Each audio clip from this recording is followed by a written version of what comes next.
Well, welcome everybody. I think we'll get started. My name is Deepak Srivastava, and I'm the president of the Gladstone Institutes here in San Francisco. And I'm delighted to have you all with us for a discussion around COVID and what we can expect in the coming months and period ahead. As many of you know, Gladstone has a renowned Institute of Virology that has been leading the charge on developing new ways to treat, prevent, and test for COVID-19. And we're very fortunate today to have Melanie Ott, who's our director of the Gladstone Institute of Virology, with us, as well as Warner Green, who is the founding director of our efforts here at Gladstone in the virology area and continues to lead a center on for HIV. And together they'll give you a little bit of background of where we are at the moment with COVID. And many of you have sent in some questions in advance, and Warner will actually address many of those and sort of give us a landscape. And Melanie will give us an update as well. And then we'll have time for questions and answers from you all as the audience, and to really give you a chance to ask the experts as we indicated. So with that, we'll get started. And Warner, let me turn it over to you to start. Thank you, Deepak. Let me just share my screen.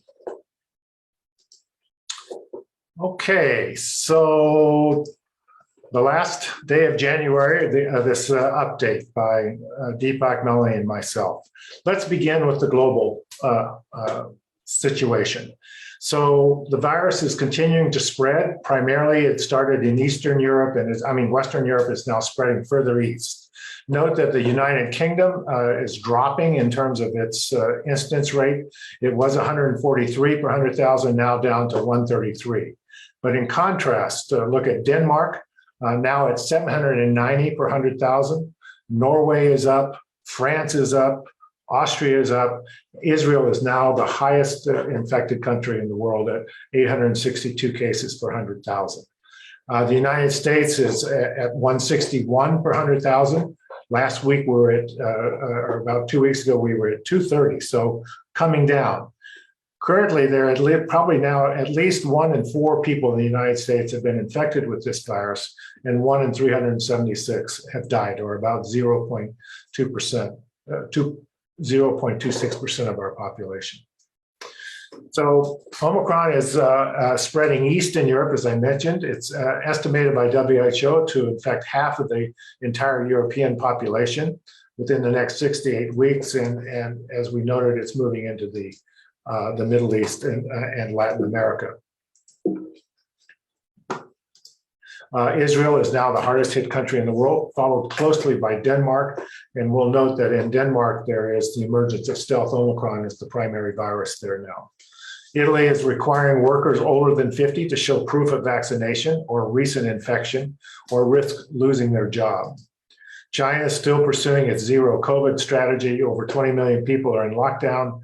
Winter Olympics are approaching. Only select invitees will be able to attend. First case of Omicron documented in Beijing prompted local lockdowns and mass testing. Big question of whether the Olympic bubble will hold. 9.7 billion vaccine doses administered worldwide. Very good news.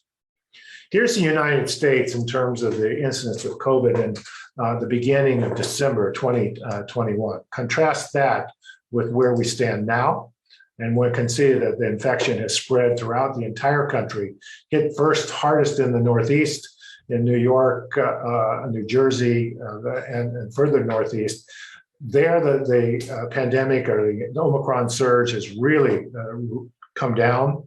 But you can see that the United States has really been engulfed by this virus. And Omicron now represents 99.5% of all the isolates. It was essentially first detected in 12/4/21, and you can see the steady progression over the next month and a half to become the absolute dominant virus in the United States and indeed in the world. Infections in the United States are now falling throughout most of the country. Hospitalizations are at near peak, around 140 to 150,000 people in the hospital per day. Deaths continue to rise. It's a lagging indicator, but we're at about still having about 2,500 deaths per day. Infections are sharply up and increasing in Alaska. So that's one part of the country that the surge is still well underway. Here in the Bay Area, cases are falling as well. Indeed, we see San Francisco is lifting their mask requirement indoors in places like gyms and offices, as long as there's 100% vaccination and booster shots are up to date. So one of the first states to move aggressively back toward a greater state of normalcy. How well are the RNA vaccines working, and what about the booster? Well, recent data just out from the CDC, from data collected from October to November of 21 from 25 different areas of the United States. Unvaccinated, you see here 7.8, your risk of dying, the weekly average of deaths per 100,000, 7.8 if you're unvaccinated. If you're vaccinated with no booster, 0.6. But if you've been boosted and had, of course, had the 2 vaccinations, it drops down to 0.1. So it's estimated the chances of dying weekly from COVID, if vaccinated and boosted, basically 1 in a million. And to put that in perspective, because we're not very good at managing risk in our lives, the chances of dying in a car accident every week is about 2.5 per million. So indeed, vaccination and boosting is a high protection, provides a very strong protection against death from COVID. How long is the COVID booster effective against the Omicron variant? Well, the UK being hit very early and very hard has assembled a lot of data. The UK Health Security Agency indicates that protection against symptomatic COVID caused by the variant drops in people that have been boosted, drops from 70% protection to 45% protection 10 weeks after the Pfizer booster. So in other words, and that's a more rapid drop in protection than was afforded, than was the case with Delta. So it starts only at 70% protection from symptomatic infection and drops within 10 weeks to 45%. Yet, the vaccine continues to be effective in preventing serious infection, hospitalization, and death. Recent develops in the COVID pandemic.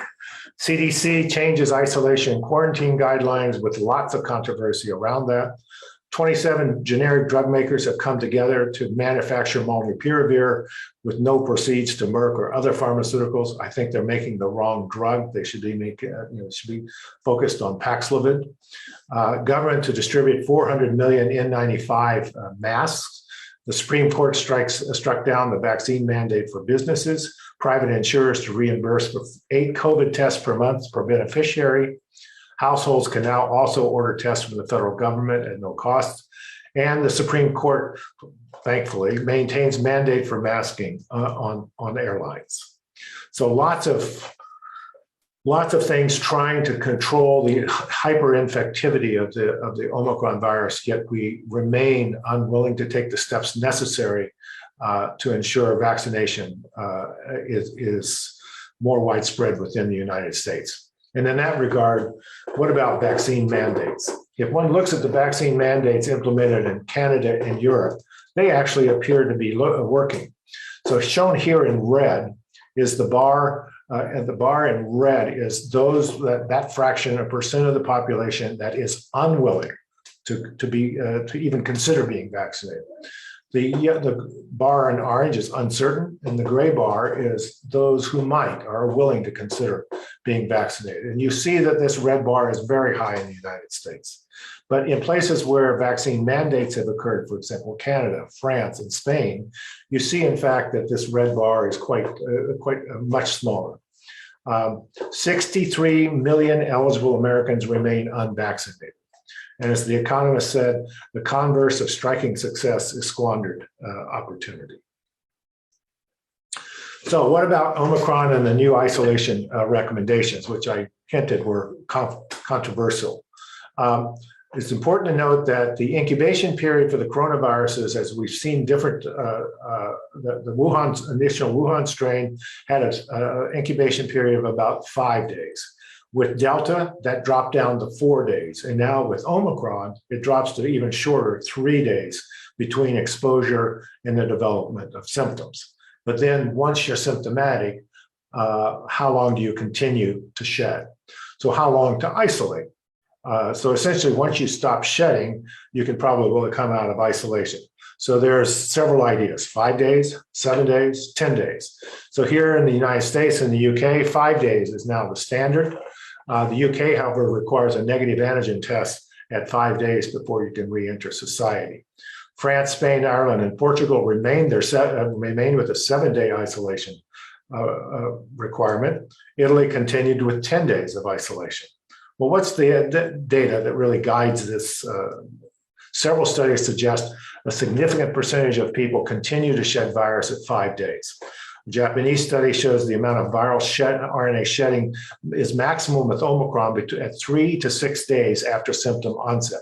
A sharp decline is seen at 10 days. Clearly, day 5 and day 6, when shedding is at maximum, could be a problem. The UK Health Security Agency indicates 31% of individuals infected with Omicron remain antigen positive on day 5. And then Harvard studies of the NBA show that 39% of players remain contagious on day 5. So currently, individuals in the United States can return to work on day 5 without an absolute requirement for a rapid antigen test. And in fact, I think these data suggest strongly that we should be doing antigen testing before they re-enter the work environment, because there's a good chance that they continue to shed at that short period of time. What about Omicron in children?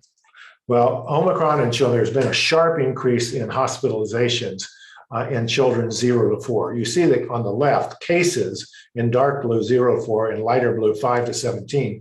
Cases in both of these age groups are climbing very rapidly with the advent of Omicron. But note on the right, in terms of hospitalizations, it's really the very young, the 0 to 4-year-olds that are being hospitalized at very high numbers. So what about that raises the question of what about the COVID vaccine timeline for 0.5 to 5-year-old children? Pfizer is moving to evaluate a 3-dose vaccine, 3 micrograms per dose, because their 2-dose vaccine did not elicit effective immunity protective against infection in the 2 to 4-year-old group. If their 3-dose trial is successful, they will likely apply for emergency use authorization probably in May or June of 2022. Now, with this delay with Pfizer, Moderna now may be in the lead in terms of coming up with a vaccine for this younger age group. They're testing a 2-dose vaccine at 25 micrograms per dose in this age group. And they could be looking for emergency use authorization as early as late March or early April 2022. However, the FDA is apparently now reconsidering deploying Pfizer's 2-shot vaccine, even though it's not protecting against infection. They believe it is able to provide protection from serious illness. Now, there's not a lot of data to support that, but I think everyone is interested in getting children protected as quickly as possible. So other COVID-19 developments. As I mentioned, COVID-19 hospitalizations are the highest they've ever been, ranging between 140 to 160,000.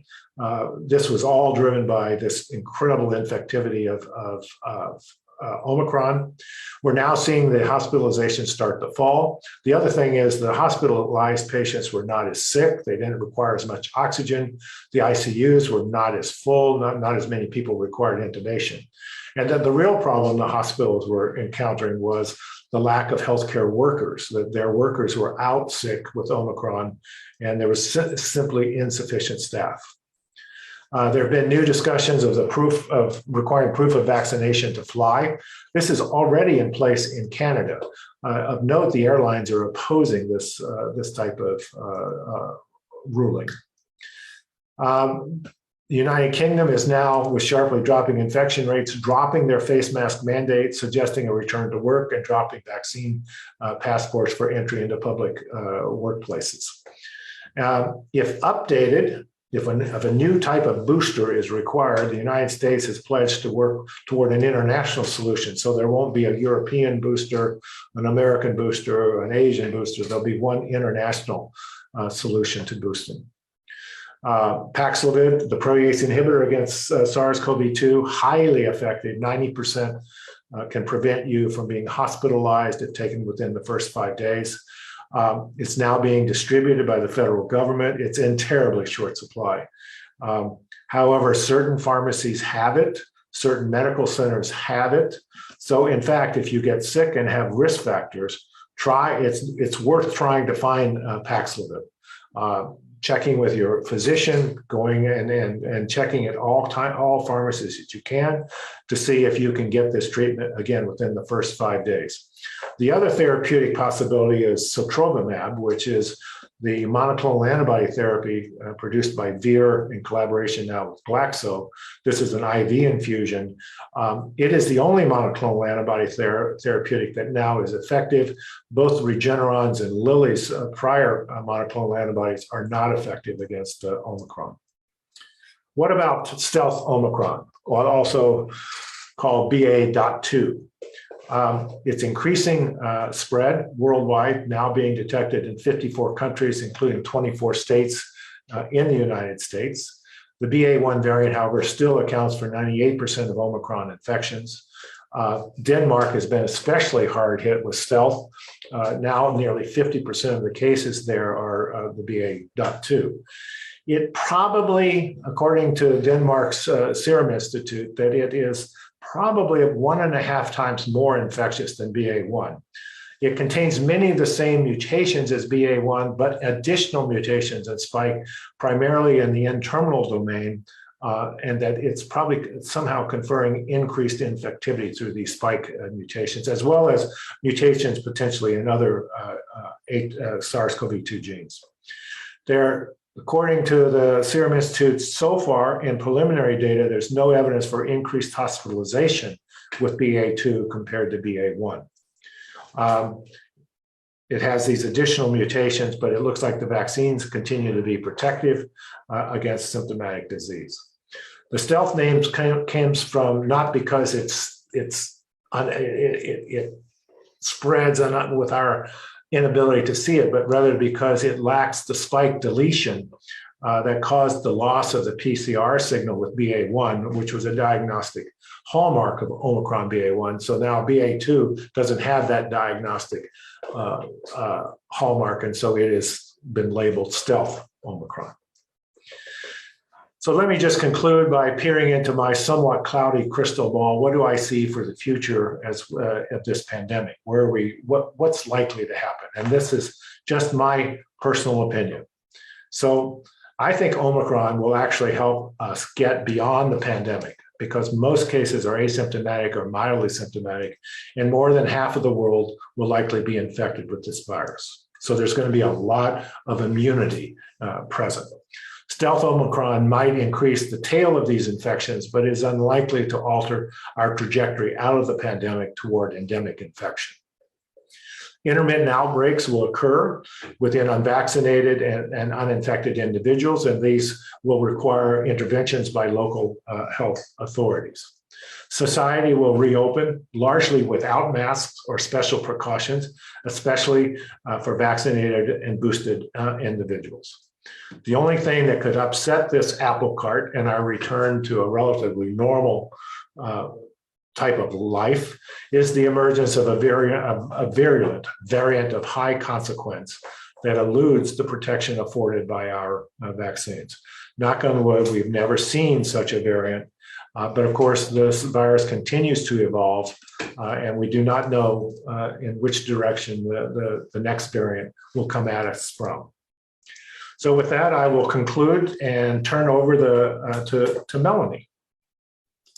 Thank you very much, Lorna. I will share my screen 1 second.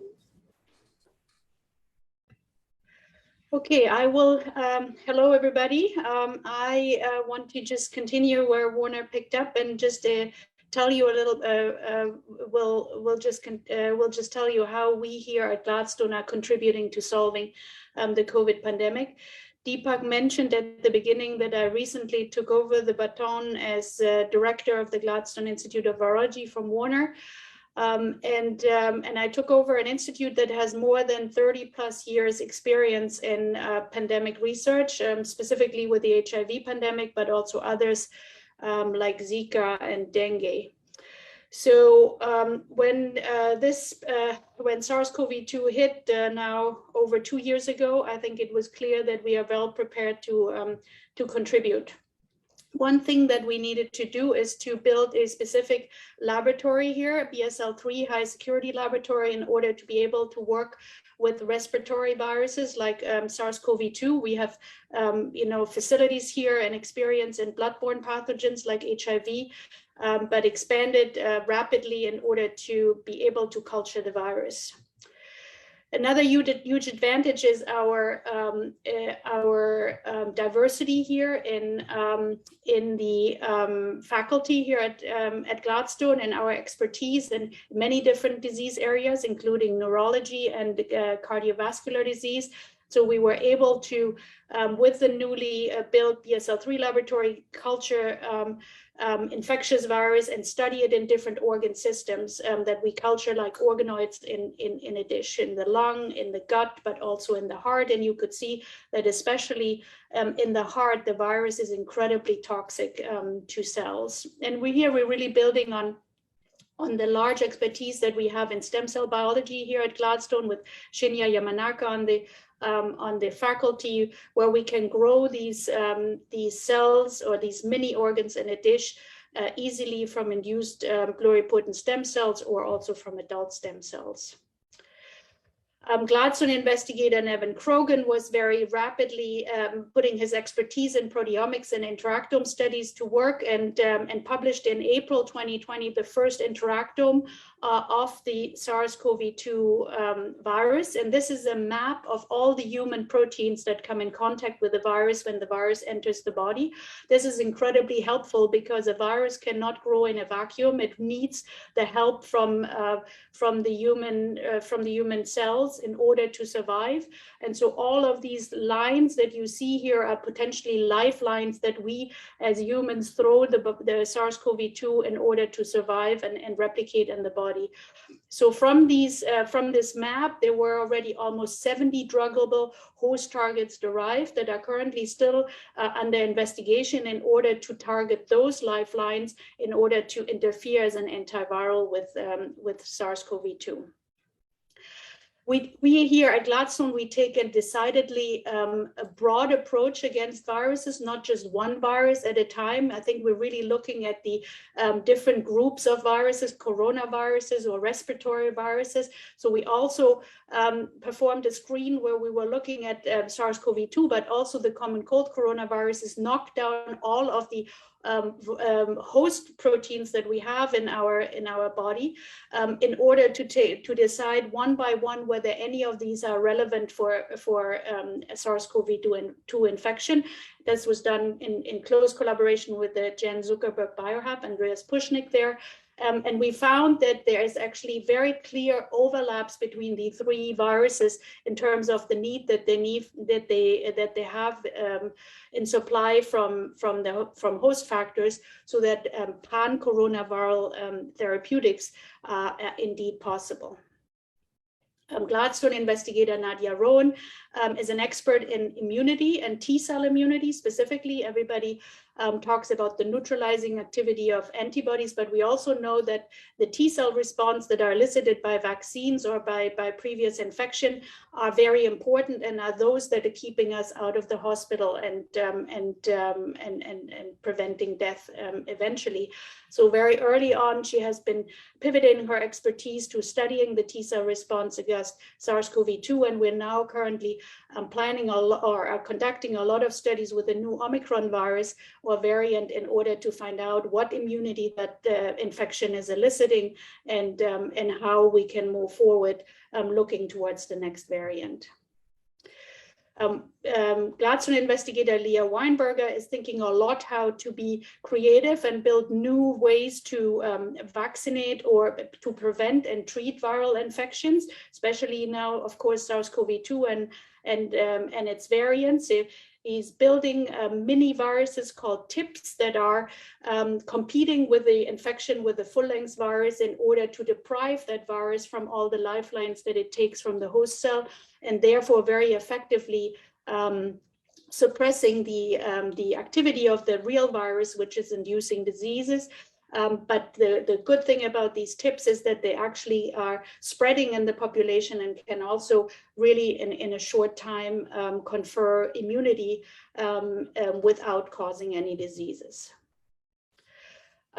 Jennifer Doudna, who is also having a lab here at Gladstone, and her lab members have solved a long-standing puzzle in developing the first virus-like particles for SARS-CoV-2. This is really the mimic of a particle, of a viral particle of SARS-CoV-2 without all the genetic information that is packaged in that particle.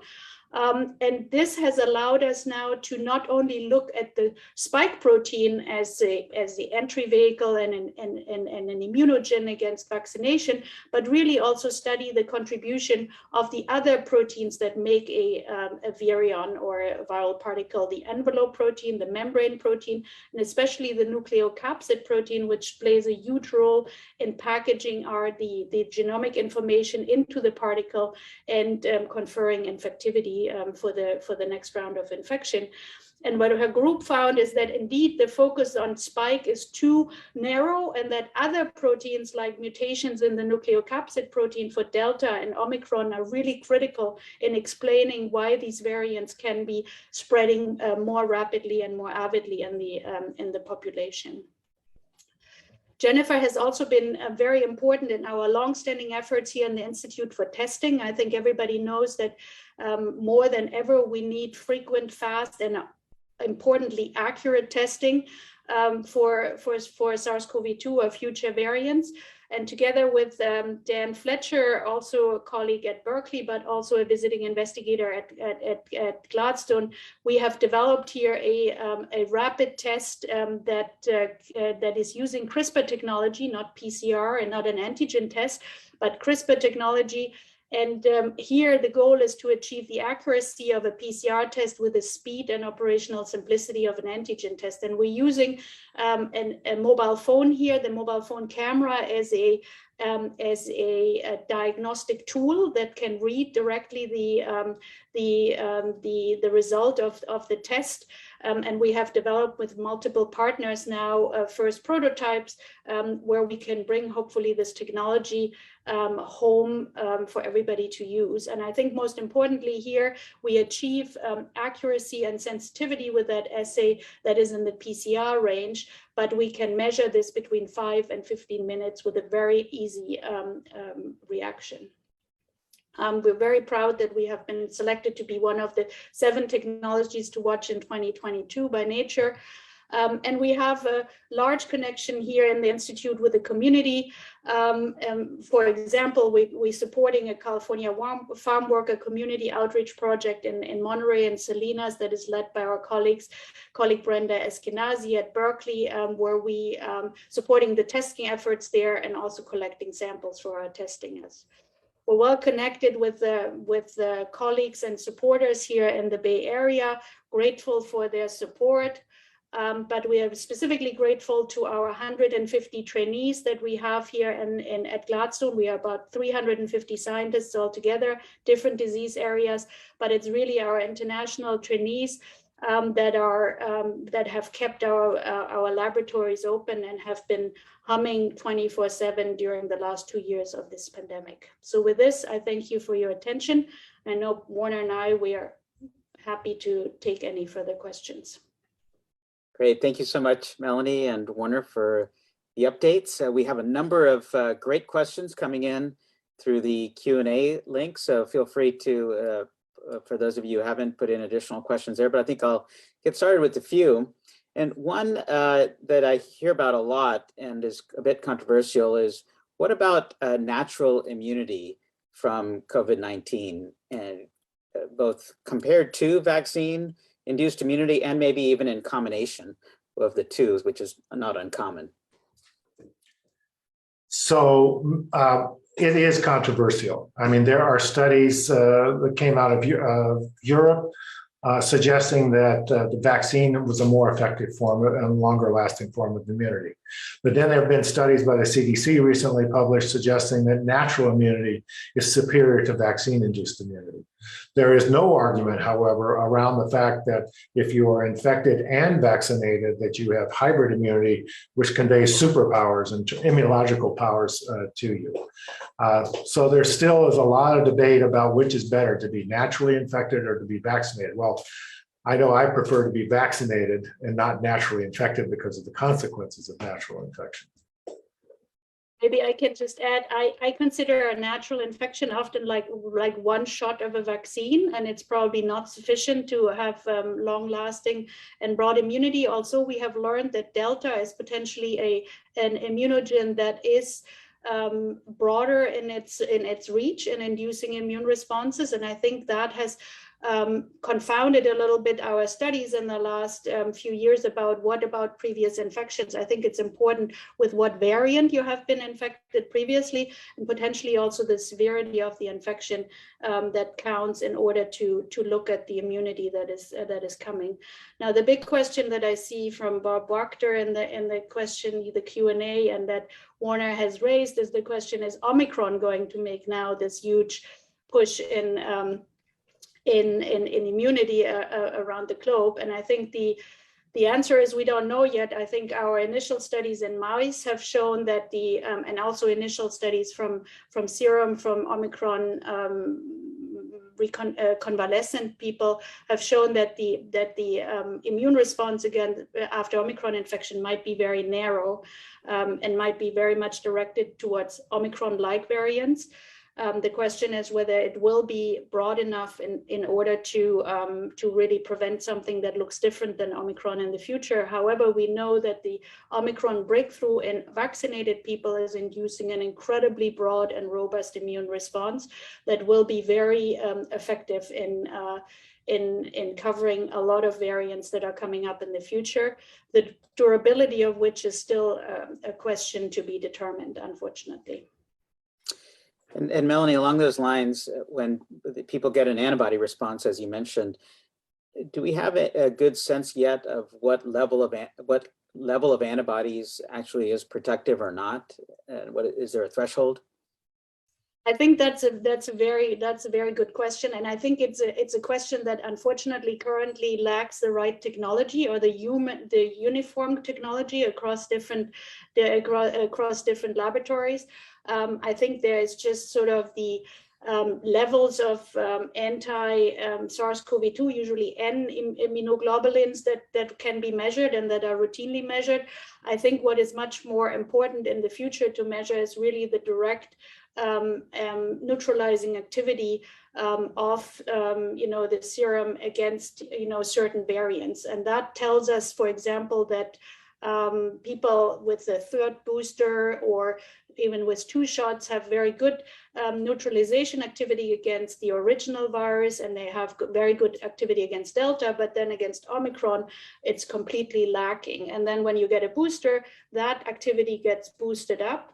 But we also know that it's not staying forever up, but that it's eventually again declining more rapidly against Omicron than against the other variants. So I think the tighter question is yet to be determined, but I think, and this might be different for all different variants, and it needs to be determined for all new variants that will come in the future.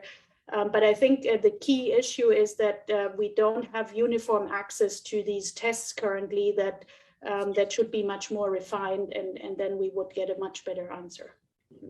And so to encapsulate all that, what people really think about is in terms of their risk for reinfection. And so should they think about reinfection issues any differently with Omicron than with Delta? Well, clearly, I'm sorry. Oh, you go ahead, Warner. Clearly, Omicron is professional at reinfection.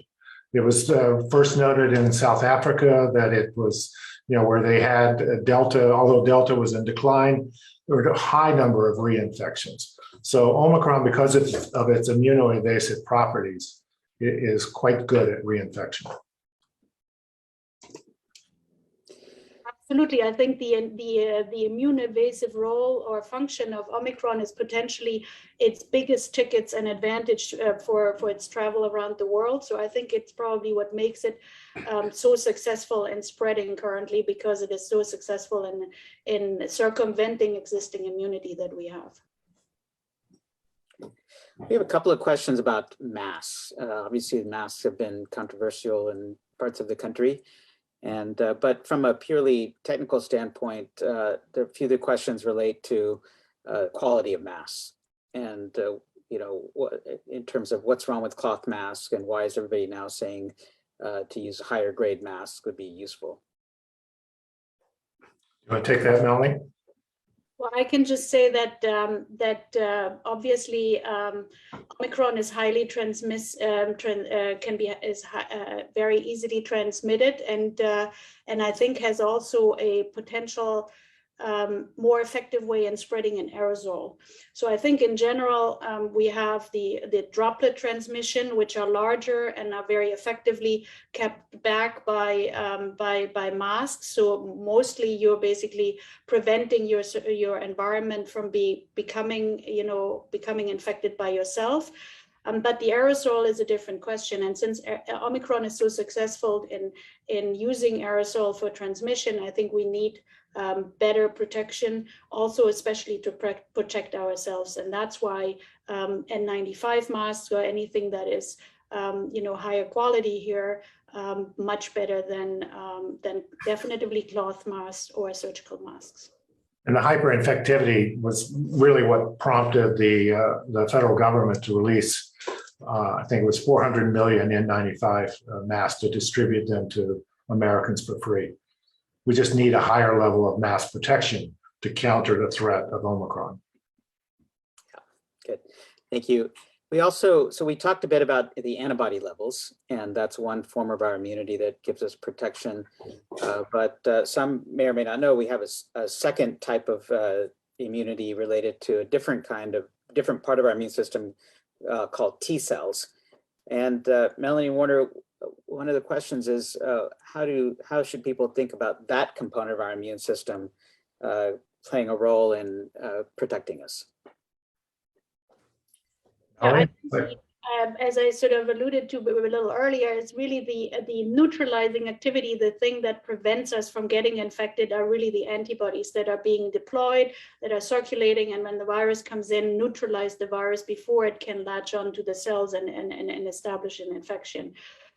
Once the virus is in the cell, then it's what the T cells are getting active and eliminating the infected cells, and also giving help to the B cells in order to make the right type of antibodies. So the T cell immunity is something that doesn't protect us from getting infected, but is something that helps us to get readily rid of the infected cells that have overcome the neutralizing activity of the antibodies. So the T cell activity is extremely important for us, and it's probably what keeps us out of the hospitals and prevents us from dying currently with the virus.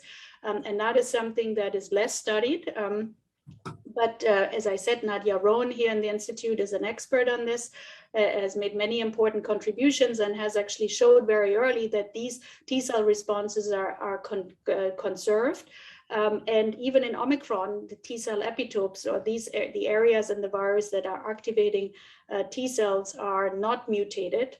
And that's why the T cell response can still, kick in and do its job as it's supposed to be. So the T cells are incredibly important, and give us the long-lasting immunity of the vaccines or the previous infection.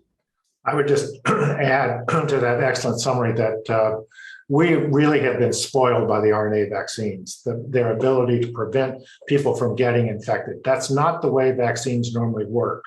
They don't prevent the infection, they prevent the disease. And in fact, it is the memory B cells and the T cells, not sterilizing immunity, that really underlies the success of vaccines in immunology. And so we're going to see more and more of that. I think we need to stop chasing prevention of infection and make sure that we have solid protection from serious disease, hospitalization, and death.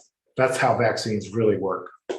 And Warner, those numbers you showed earlier about the unvaccinated versus vaccinated versus boosted really dramatically exemplifies that feature of the vaccines of really preventing severe hospitalization and death, even though you have a lot of breakthrough infection with Omicron. So let's talk a bit about these emergence of variants. Warner, you alluded to at the end that threat is emergence of new variants, and Larry Brilliant has a question here about the emergence of some of the variants that have occurred already, including Omicron, coming from people with chronic infection lasting for several months because of maybe some immunosuppression. And yes, what do you think of that hypothesis now, a few months out? I think it's very possible that Omicron likely became so immunoevasive because it faced an immune response that wasn't effective enough to eliminate it. And so by perhaps growing in an HIV-infected individual, a confluence of the HIV and SARS-CoV-2 pandemics in sub-Saharan Africa, certainly an epicenter for HIV, it certainly is highly plausible. That said, I do think that these coronaviruses, they are not the most mutation-prone viruses that we see. HIV, hepatitis C, far, far more mutations and hypervariability. That said, SARS-CoV-2 has repeatedly spun off more infectious variants. And now we have Omicron, more infectious, but also with the immunoevasive properties. So the virus is adapting to the environment in which it is confronted, and I think it will continue to do that. So I anticipate that Omicron is not the last variant. Thank goodness we haven't run out of the Greek alphabet yet. Maybe I add quickly, thank you, Larry, for that question. It really is the right opportunity to emphasize how important the antivirals are that we currently have, because I do believe that this is a plausible hypothesis, similar to Warner. And because also Alex Siegel in South Africa recently published another case of an HIV-infected individual where they isolated an Omicron-like virus after incubation, really underscoring that this is a possibility that is highly likely. But I think it really tells us the intersection between the HIV pandemic and also the SARS-CoV-2 pandemic, especially in South Africa and in other places, tells us that we have to deal with both at the same time, but also tells us that we need to test to take infection of immunosuppressed people very serious and probably deploy very aggressively, if possible and available, the new antivirals to these people in order to really eliminate any residual or long-lasting evolution of viruses and variants in these people. And in terms of continued evolution, what do you say about the vast numbers that are unvaccinated, as we talked, serving as fertile ground for the continued emergence? Absolutely. I think as long as we have, high risk people who are unvaccinated, and that will fuel high replication of the virus in the population. And as we have high levels of replications, we have high likelihood of mutation and viral variants evolution. So I think this is a very important point, is to also target the unvaccinated and convince them that vaccination is really life-saving here. 63 million Americans unvaccinated. It's really sad. Now, in terms of these variants that are emerging and will likely continue, how does that make you think about the investment we should be making in a pan-coronavirus type of vaccine, and what is the current status of those efforts? Well, I think it's critical. I mean, I think, yes, I would fully endorse efforts to create a pan-coronavirus vaccine. We've had 3 major incursions of coronaviruses into the human population in the last 20 years. SARS, MERS, and now SARS-CoV-2, certainly SARS-CoV-2, the most pervasive. But we can expect other incursions. And also to counter this, to counter the evolution of these variants. If we had something that was able to cover the variants with even more effectiveness, that would be great. So, yeah, and I think a pan-coronavirus vaccine is going to have to likely have something beyond spike.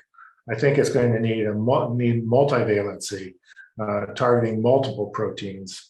I mean, the 2 Chinese vaccines, for example, Sinopharm's vaccine is a heat and activated vaccine, which has the advantages it provides all the antigens, but unfortunately, it's not that immunogenic.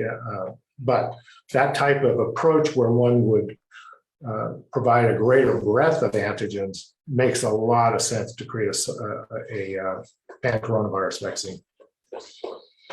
Now the third coronavirus, recent spillover into the humans, from MERS, SARS, SARS-CoV-2. I think it's very unlikely that it's the last one. So I think a pan-coronavirus vaccine makes a lot of sense. But now I think the key for us is to really find the right strategy to cover all the variants, future and past, in a good vaccination strategy. And a few more questions on vaccines. What do you all think about a 4th shot for the general population, and then particularly for those who might be immunosuppressed? My opinion is that given the brevity of effects of the current booster against the current variants, that a 4th shot with a less than optimized RNA doesn't make a lot of sense. The only place that I might do that is in someone who's immunocompromised and needs all the help that they can get. I think that for the general population, they are quite well protected from hospitalization and death by the 3-shot vaccine. Now, I think the 65 and older, people with medical conditions, et cetera, I think ultimately they will benefit from a Delta Omicron-like RNA vaccine. So they could be boosted, but with a much more precise and improved boost. That's my personal opinion. I would not take a 4th. I wouldn't want to get boosted a 4th time with the current vaccine, but I would be first in line to get boosted with a Omicron Delta type vaccine. Agreed. I think we have learned a lot from Israel in our, strategies, how to handle the current vaccines. I think they have had a 4th shot. I think it raised the antibody titers, but it did not make a huge difference in terms of number. In fact, we just heard that Israel's numbers are very, very high. So I would say that I think while a 3-shot regimen for a vaccine is normal and really has shown us the benefits, I'm with Warner saying that I doubt that the 4th shot will make a huge difference. And how about if somebody got a J&J vaccine and the utility of getting a second mRNA vaccine, even if they've already gotten one after that? I would, well, I think I did advise people early, if they'd gotten the single J&J, to be boosted. And many people did that, and San Francisco approved that. And I think if I'd had a single J&J, I would get a Moderna RNA vaccine, and then I would get a second Moderna. So that's would be my approach. Now, and I choose Moderna only because it's slightly better in the context of the J&J in terms of providing a somewhat longer lasting immune response. You would take the higher dose, Warner. The 100 micrograms. Let's talk a bit about treatments. So there are a few questions about AstraZeneca's Evishield, and wondering what you guys thought about that.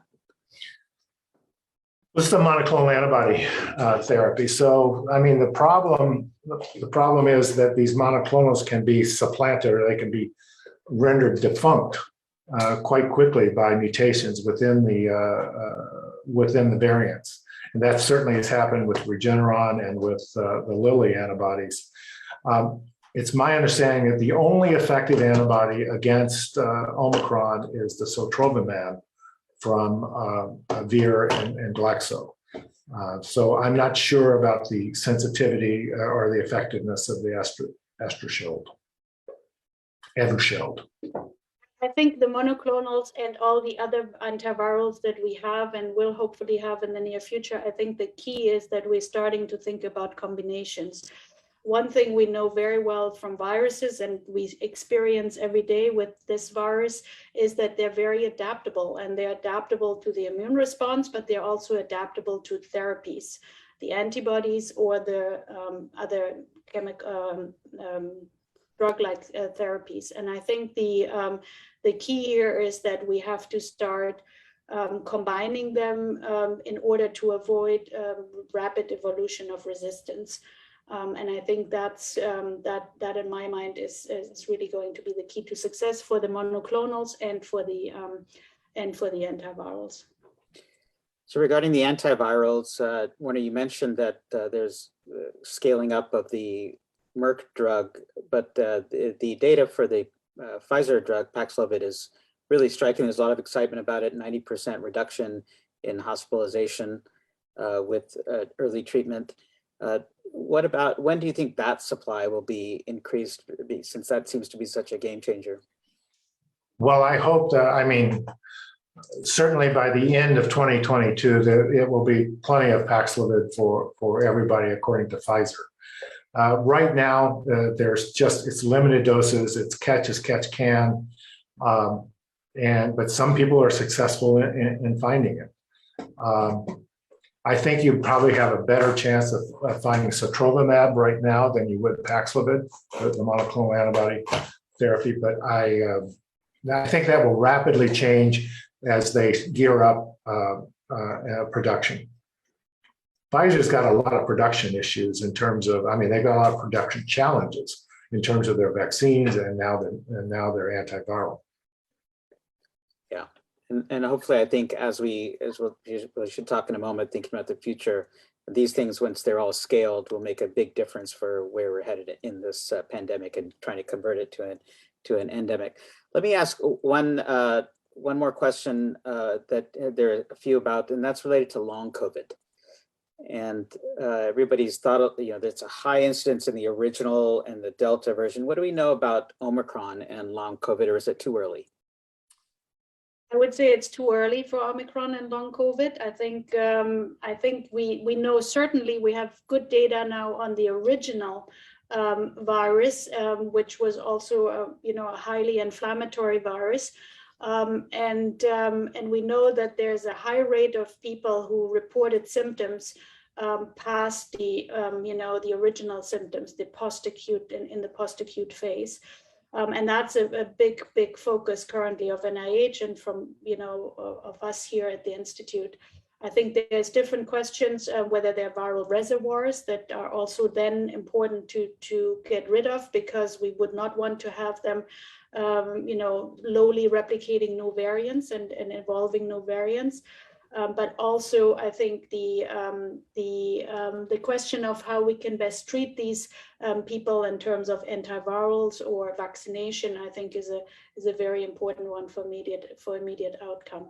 So I think the one thing that is noteworthy is that long COVID has nothing to do how sick you are at the beginning. I think there is a correlation in some studies with it, but we know that many people who have very low level symptoms can also develop long COVID, and that's why we have to be careful with Omicron and make sure that we get to the bottom of this post-acute symptoms of COVID on the long run. It does appear that vaccination reduces your risk of long COVID. I'm concerned about the kids, though. that are getting infected in increasing numbers. And long COVID can certainly occur in them as well as NIS, the multi-inflammatory syndrome. And one good thing about Omicron, for example, is if clotting has anything to do with long COVID, and there's many suggestions that it does, we're seeing less clotting problems with Omicron infections than we do with the prior variants. So again, consistent with its less pathogenic natures, but I absolutely agree with Melanie. You can have the mildest, you can have an asymptomatic case of COVID and still get long COVID. Yeah, and so some of the questions in the chat also alluded to, since Omicron is so infectious, is it just that everybody's going to get it, so why bother at this point? And what do you guys think about that? I would prefer to get a vaccine than COVID. Definitively, I think it's much more controlled and broader in its activity. And as we just talked about, I think the risk of long COVID is something that I would want to avoid. I don't go to events that have been labeled as Omicron parties. It's not quite chickenpox. No, not quite. So. But I think so let me thank everybody for putting in so many great questions. I apologize that I'm not able to get to all of them. They're wonderful questions here. I'd love to spend more time with, but we are approaching the top of the hour. I think what you all have heard is that we're still in the midst of this large wave of Omicron with very, very high case levels. Fortunately, we're very, I think, lucky that this appears to be causing less severe disease overall than Delta, and combined with the way our vaccines are working to prevent severe disease, we're not seeing the corresponding hospitalization spike with the cases. And if that weren't the case, I think we'd be in having a very, very different conversation at the moment. But given all that, I think we can begin to look forward to a future, barring some of the things Warner mentioned earlier not happening, the new variants, where we begin to change our mentality and start to move towards a more endemic situation. And so maybe in closing, Warner and Melanie, how do you envision the next, let's say, 3 months evolving, not trying to project any further than that? And then we'll close after that. And in case some of you have to leave, I do want to take a moment before Warner and Melanie respond to that to thank you all for being on today. And to many of you, many of our philanthropic supporters are on also, and much of the work that Melanie mentioned earlier was really made possible through your generosity. So, thank you for doing that. And maybe Warner, Melanie, take us to the end then. I'm very bullish on the future. I think that within a 3 to 6 month period of time, we will, assuming nothing bad variant-wise happens, we're going to be back in a fairly normal situation, particularly here in the Bay Area because of the high vaccination and boosting rates. So I think we'll soon be able to put away our masks. That's what Warner keeps telling us, but I agree with him. I think we're all counting on this sharp decline that this has started, and we hope that it's going back to the very low numbers and it's not going to stop somewhere halfway. I agree with Warner that probably the new variant, the Omicron derivative variant BA.2, might give us a little bit of a broader peak, but not necessarily another wave. And I think afterwards we hopefully have a little calm, but we should be prepared that we will have some of these spikes in the future again with other variants. And I think we should learn from this one and all the past ones and get better and better prepared. Sounds good. And I think we'll all switch our mentality after this wave is done, that if the risk remains so low for a bad outcome, like you indicated, Warner, compared to a car accident, that we take the risk up every day, that we all start to shift our mentality. As long as you're vaccinated and boosted, your risk gets quite low, and it may be time for us to start living a more. Just to put that in perspective, the risk of dying of influenza is 3 in a million. So 3 times that of what a vaccinated and boosted individual from dying of COVID. Yeah. So the combination of all the things we're able to do now, really has changed the nature of the pandemic we've been living through. And I think together will get us to an endemic stage. So thank you, Warner. Thank you, Melanie, for your information. And thank you all for tuning in. And I wish you a great rest of the week. Bye-bye.